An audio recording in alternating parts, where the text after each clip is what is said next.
Long before he was born, Samson's fate was sealed. A divine messenger appeared with a promise of strength and a purpose greater than himself. From the start, Samson was different. Strength flowed through him like breath, and even as a boy, the signs of something greater were impossible to ignore. As he grew, so did his strength, and the world began to notice. But no one would forget the day a lion came roaring from the shadows and met more than it bargained for. It wasn't just strength, or it was something sacred, something unshakable. In that moment, the boy became legend, and the world would never see him the same again.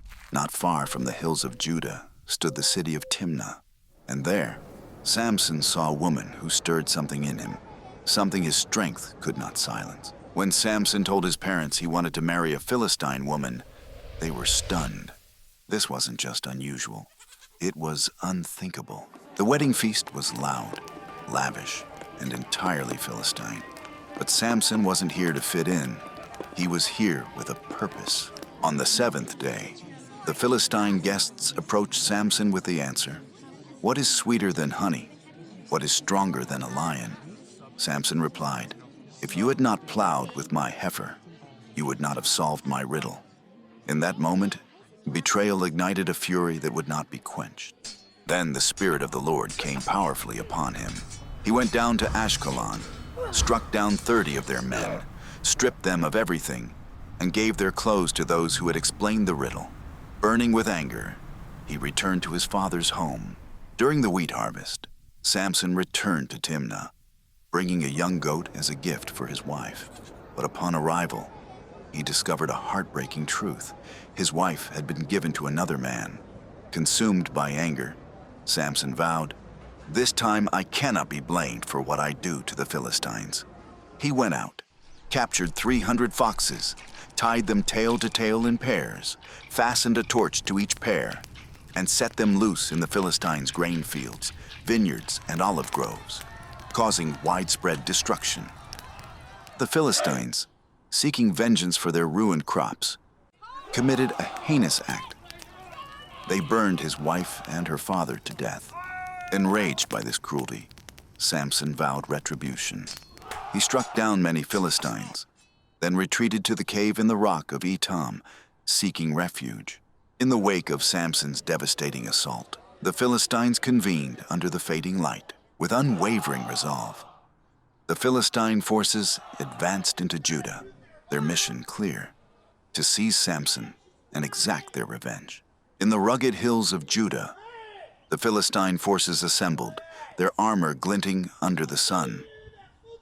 The air was thick with anticipation as they encircled the cave at the rock of Etam, determined to capture the man who had defied them. Inside, Samson awaited, his fate hanging in the balance. Surrounded by the Philistine army, Samson stood at the mouth of the cave at Etam, bound and seemingly defeated.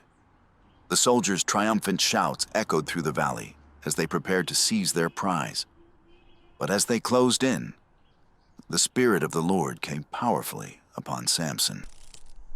The ropes binding his arms became like charred flax, and his bonds melted away from his hands.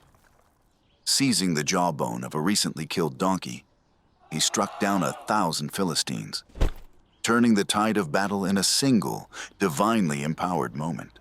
The Philistines knew Samson's strength was his greatest weapon, but they had one hope, a woman who could turn the tides. Delilah was their last chance.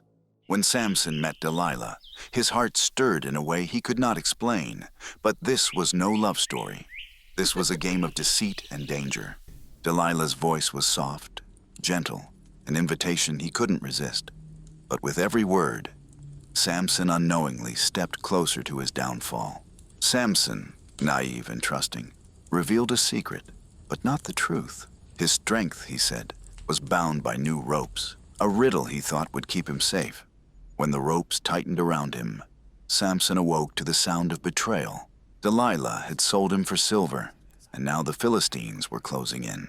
Samson's strength was unmatched, but Delilah's betrayal still stung. He fought, and the Philistines scattered like dust. But in his heart, something had already broken.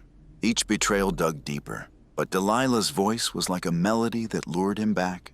This time, she would get the truth. Samson told her the truth, the secret of his strength, and with that truth, his fate was sealed. Delilah's hands were steady, and as the last strand of hair fell, so did Samson's strength. The Philistines had finally captured Samson, stripping him of his strength. A once proud hero, now a prisoner. The mighty had fallen. Samson's strength was gone, and with it, his vision. He toiled endlessly in the dark, a fallen hero, humbled by his own pride. In the darkness, Samson called out to God once more. His strength had been stripped away, but his faith was his own. And in that moment, hope stirred again. The Philistines rejoiced at their victory, and in the heart of their temple, Samson was the spectacle of their celebration. With one final prayer, Samson's strength returned. And in that moment, the mighty hero would fulfill his destiny, one last act of courage. Samson's final act was one of redemption. In a moment of sacrifice, he brought down the very temple that held him captive, fulfilling his destiny and defeating his enemies. Though Samson's life was marked by triumph and failure, his final act of strength redeemed his legacy.